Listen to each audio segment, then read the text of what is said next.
নমস্কার প্রিয় ছাত্রছাত্রীরা, তোমাদের সবাইকে আজকের আলোচনায় স্বাগত। আজকে আমরা পার্টিশন সাহিত্য থেকে আলোচনা করব। দেশভাগের পটভূমি তো আমরা অনেক গল্প নিয়ে এলাম। আজকে আমরা বিশ্ব সাহিত্য দরবার থেকে একটা কবিতা লিখেছি। কবিতার নাম হচ্ছে for your lens my country.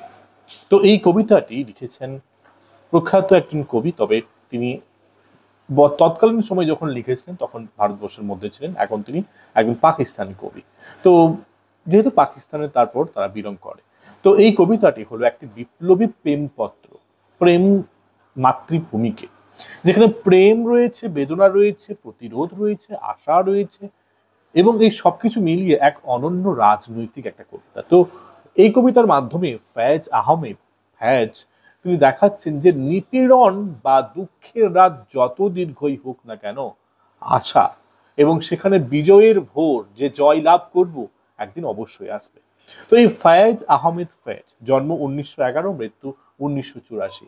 তিনি ছিলেন পাকিস্তানের একজন প্রগতিশীল কবি, সাংবাদিক এবং বামপন্থী চিন্তাবিদ। তিনি উর্দু সাহিত্যে জনজাগরণ ও বিপ্লবী চেতনার প্রতীক হয়েছিলেন। তো এই কবিতাটি লেখা হয়েছে এমন এক সময়ে যখন পাকিস্তানে রাজনৈতিক নিপীড়ন, সেনা শাসন এবং বাক স্বাধীনতার উপর কঠোর দমন পীড়ন চলছে, এইরকম সময়। তো ফয়েজ আহমেদ নিজেও বহুবার কারাবাসে থেকেছেন এবং এই কবিতাটি এই কারাবাস থেকেই লেখা। তো এখানে রাজনৈতিক কার্যকলাপের জন্য নির্বাসিত তার হওয়াটা প্রায়শই দেখা গেছে। তো এই for your lens my country Urdu ভাষায় এর টাইটেলটা ছিল এ ওয়াতন কে সাজিলে জওয়ানো। সো তেরে গলিও কে লিয়ে, এরকম অনেক টাইটেল ছিল। তো এই কবিতাটি সেই সময়ের নিপীড়িত জনগণের হয়ে এক প্রতিবাদীর ভাষা বলা যেতে পারে। তো এটি প্রেমের ছদ্মরূপে এক রাজনৈতিক আবেদন, স্বাধীনতা, ন্যায় বিচার ও আত্মত্যাগের প্রতি আহ্বান। তো এবার আমরা লাইন বাই লাইন এই কবিতাটির আলোচনা করব। প্রথমে, for your lens my country I can sacrifice all I have, অর্থাৎ তোমার প্রত্যেকটা গলির জন্য হে আমার দেশ, আমি আমার সর্বস্ব ত্যাগ করতে পারি। তো লেন্স শব্দটি এখানে অত্যন্ত সিম্বলিক। এটি শুধু দেশের রাস্তা বা পাড়া নয়, বরং এটি দেশের এক সাংস্কৃতিক, সামাজিক ও রাজনৈতিক কাঠামোর প্রতিরূপ। তো কবি বলছেন দেশের জন্য তিনি নিজের সবকিছুকে বিসর্জন দিতে প্রস্তুত। তো এটি এক আদর্শ বিপ্লবীর ঘোষণা, তাই না? মাতৃভূমির জন্য নিঃস্বার্থ ভালোবাসা। তো কবিতার শুরুতেই কবি কিন্তু তার এই দৃঢ় দেশপ্রেম এবং আত্মত্যাগের মনোভাব তুলে ধরেছে। দ্বিতীয় line, but the custom these days is.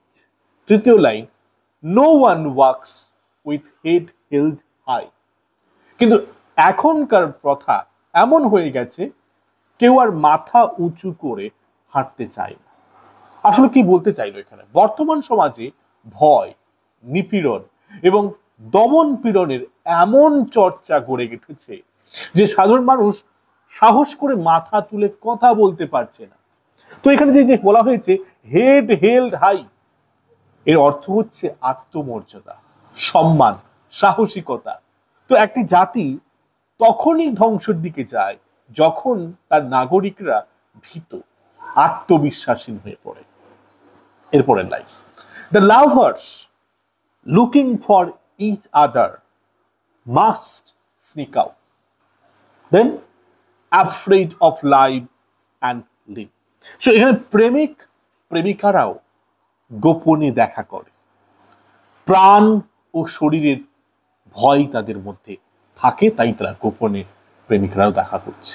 তো সমাজে এমন এক ভয়াবহ পরিবেশ তৈরি হয়েছে যে যেখানে এমনকি যে প্রেমিক প্রেমিকারাও যারা খুবই সাহসী, ডিয়ারিং, তারা তারা কোনো কিছু মানে না, আজকে তারাও ফিল করছে নিরাপদ নয়। তো এখানে লাভার্স হলো মেটাফরিক্যাল, সমস্ত স্বাধীন চিন্তা ও চেতনার প্রতীক বলা হয়েছে। প্রেম করা এখানে দেখানো হয়েছে এক অপরাধ, কারণ রাষ্ট্র বা সমাজ তাদের ব্যক্তিগত স্বাধীনতাটাকেও এক প্রকার এখানে হুমকির মুখে ফেলেছে। ওকে, তারপর for them a new order of the day now, The bricks and stones are imprisoned, and the stray dogs free to roam. তো বলছে তাদের জন্য আজকের নিয়ম এই, ইট পাথর বন্দি, আর এই পথকুকুরেরা মুক্তভাবে ঘুরে বেড়াচ্ছে। তো এখানে ইট পাথর হলো একটা প্রগতিশীল শক্তি, আমরা জানি, ও স্থায়িত্বের প্রতীক, যা দিয়ে সমাজ গড়ে ওঠে। আর অন্যদিকে বলছে পথ কুকুর, এটা হলো বিধ্বংসী, অনিয়ন্ত্রিত, যাকে নিয়ন্ত্রণ করা যায় না, যারা হচ্ছে অশুভ শক্তির সূত্র। তো যারা সমাজে ভয়, গুজব, এই সহিংসতা ছড়ায়, তাদের কথা বলছে। তো কবি ব্যঙ্গ করে বলছেন আজ সমাজে ভালো ও গঠনমূলক শক্তি এই দাম্ভিকতার দমন পীড়নের শিকার, আর ধ্বংসাত্মক শক্তি মুক্ত হয়ে গেছে আজকে।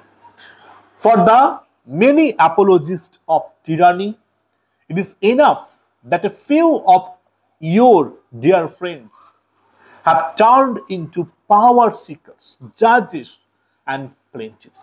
So নিপীড়কের অনেক সমর্থকের জন্য এটুকুই যথেষ্ট। তোমার প্রিয়জনদের কেউ কেউই আজ ক্ষমতার লোভে বিচারক এর দাবি। সো বিচার ব্যবস্থাও এখানে রাজনৈতিক দুর্নীতির এখানে আসর হয়ে বসেছে। কবি বলছেন যে বন্ধুরা একসময় ন্যায়ের জন্য লড়াই করত, তারা আজ ক্ষমতার আসনে বসে অত্যাচার করছে। সো এখানে রয়েছে এক গভীর মানসিক আঘাত, বিশ্বাসঘাতকতার অভিজ্ঞতা। তারপর language, who can you ask to represent you, who can you ask justice for. এখানে কবি দুটো রেটরিক্যাল কোয়েশ্চেন করছে। তোমার হয়ে কথা বলবে কে, কাকে বলবে, ন্যায় বিচার দাও, অর্থাৎ তিনি এই দেশকে উদ্দেশ্য করে বলছে। তো এখানে রাষ্ট্রযন্ত্রে যেহেতু কেউই নিরপেক্ষ নেই, তাই সাধারণ মানুষের আর কোনো প্রতিনিধিত্ব নেই। তো এটি গণতন্ত্রের পরাজয়ের একটা প্রতিচ্ছবি, আর কিছুই না। But people survive, do survive away from you, worry about you day and night, but manage somehow. কবি বলছেন তবু মানুষ বাঁচে, তোমার থেকে দূরে থেকেও সারাদিন তোমাকে নিয়েই ভাবে, আর কোনো মতে বেঁচে আছে, টিকে আছে। তো এখানে নির্বাসিত নাগরিকদের কথা বলা হচ্ছে, যারা দেশ থেকে দূরে থেকেও অন্তরে দেশকে ভালোবাসে। কবি নিজেই যেমন বহুবার কারাবাসে গেছেন, নির্বাসিত হয়েছেন, তেমনি জনগণও বেঁচে থাকে মনে মনে দেশকে ভালোবাসে। When the prison grantings darken, my heart sees stars sprinkled in your hair. জেলের গরাট যখন অন্ধকার হয়ে আসে, তোমার কেশে ছিটিয়ে থাকা এক নক্ষত্রগুলিকে আমি দেখি। আসলে মেটাফরিক্যালি বলছে, কারাবন্দির চোখেও মাতৃভূমির সৌন্দর্য। এখানে তারা, স্টার, মানে এখানে আর কিছু নয়, হোপ বা আশা। এখানে তারাকে অর্থ মানে তারাদের এই যে এটা একটা সৌন্দর্যের প্রতীক। তো এটি এক কাব্যিক রোমান্টিক একটা রূপকে নির্মিত করছে দেশপ্রেমের ছবি হিসাবে। Next, when I see light through these grattings, I know your face would be bathed in dawn. তিনি বলছেন গরাদের এই যে প্রিজনের ফাঁক দিয়ে যেন আলো এসেছে বুঝেছে। তিনি বলছেন সেই দেখি, সেই আলোতে তোমার মুখে ভোরের আলো পড়েছে। তো কারাগারে থেকেও কবির মনে ভবিষ্যতের সূর্যোদয় দেখা দিচ্ছে। এটা স্বপ্নের আলো, যে দেশে নতুন সকাল অবশ্যই আসতে বাধ্য, আসতে হবে। তারপর বলছে, I live in imagined days and nights, I exist in the shadow of the prison walls. তো কবি কল্পনার দিন রাত্রিতে বাঁচে, আর এই জেলের প্রাচীরের ছায়ায় তিনি বলছেন আমার অস্তিত্ব। আসলে বাস্তবে বন্দিত্ব হলেও কবির মন কিন্তু ওই বন্দি অবস্থায় নেই, তিনি বেঁচে আছেন কল্পনার দেশে।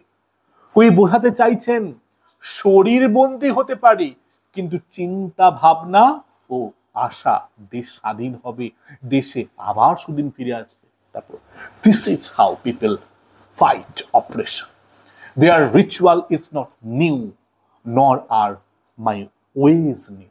এভাবেই মানুষ অত্যাচারের বিরুদ্ধে লড়াই করে, তাদের এই পন্থা নতুন নয়। তিনি বলছেন আমার এই পথও নতুন। কবি ইতিহাসের দিকে ইঙ্গিত করছেন অত্যাচারের বিরুদ্ধে সংগ্রাম, এই বিশেষভাবে লড়াই, এটা আজকের নয়, চিরন্তন প্রক্রিয়া।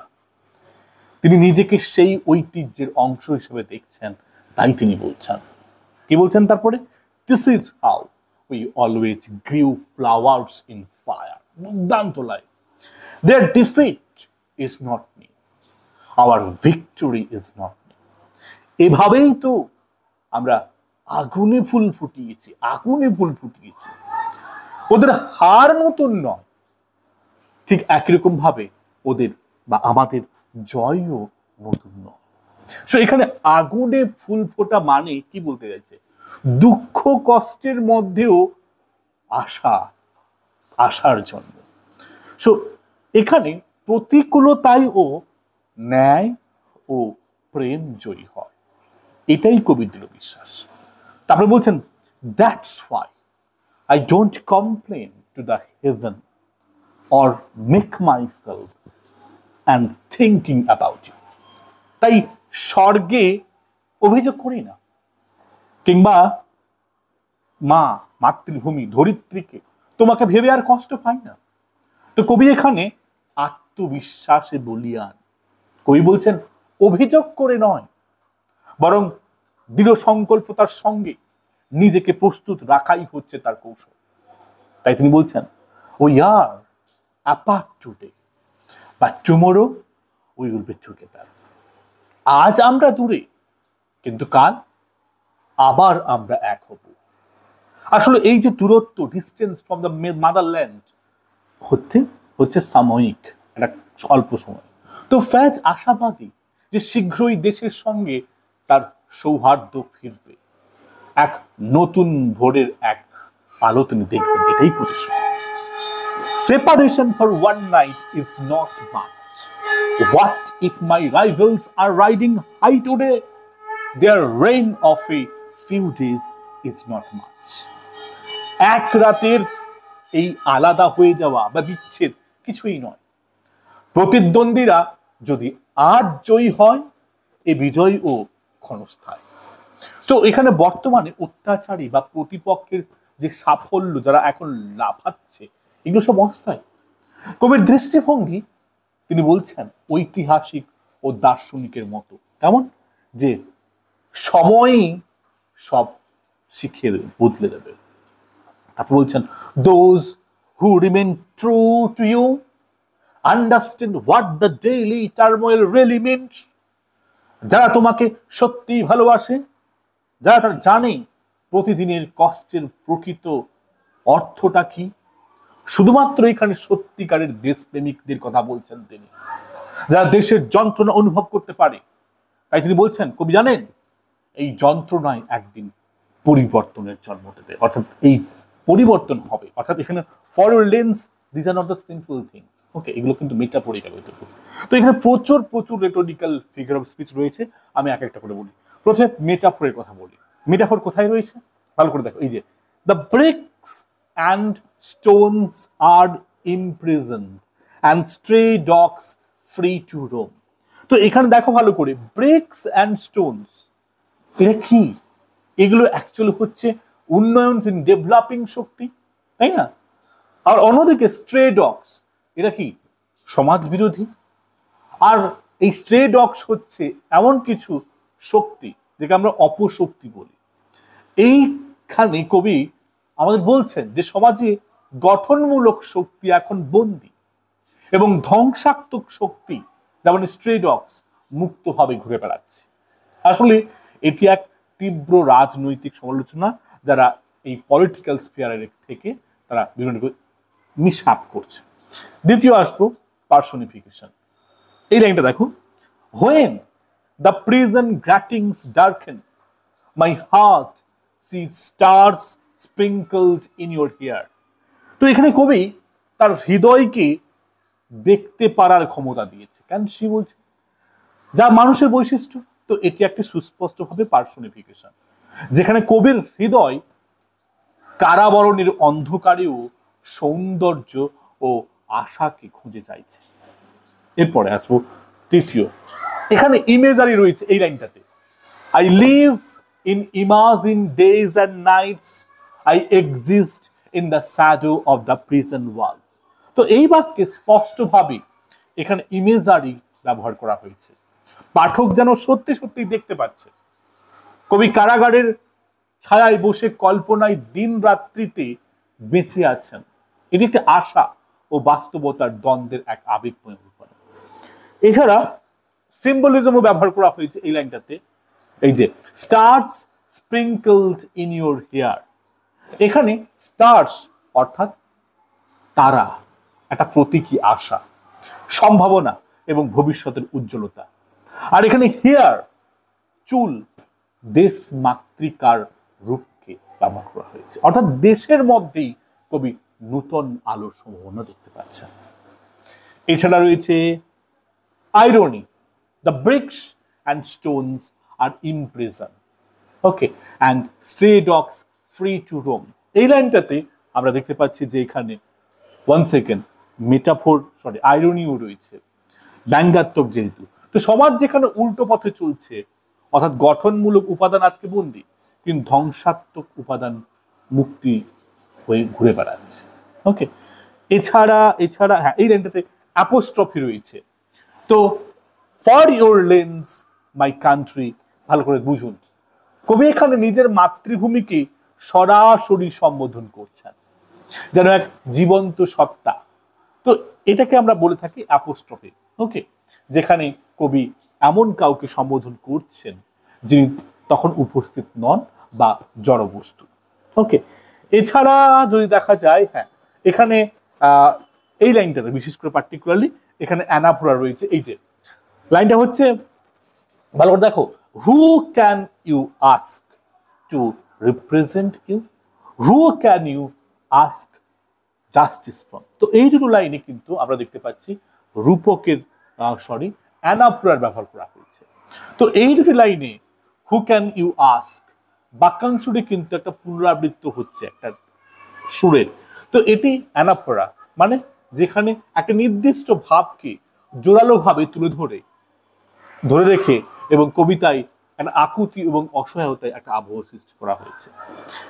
এছাড়া রয়েছে অ্যান্টিথেসিস, এই যে মানে বিপরীত ধর্মী, who are apart today but tomorrow we will be together. তো এখানে একটা অ্যান্টিথেসিস, অ্যান্টিথেটিক্যাল রিমার্ক। তো এখানে এই লাইনে টুডে অ্যান্ড টুমোরো, অ্যাপার্ট এবং টুগেদার, এই বিপরীত শব্দ জোড়ার মাধ্যমে অ্যান্টিথেসিস তৈরি হয়েছে।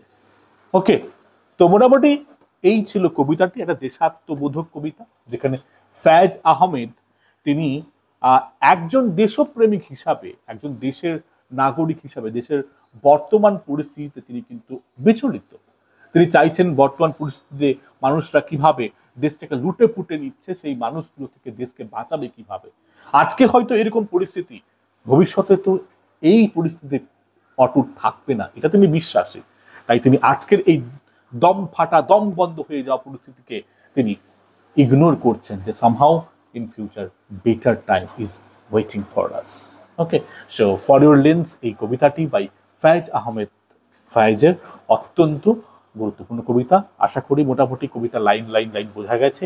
যদি কোথাও অসুবিধা থাকে অবশ্যই জানাতে পারবো। Thank you.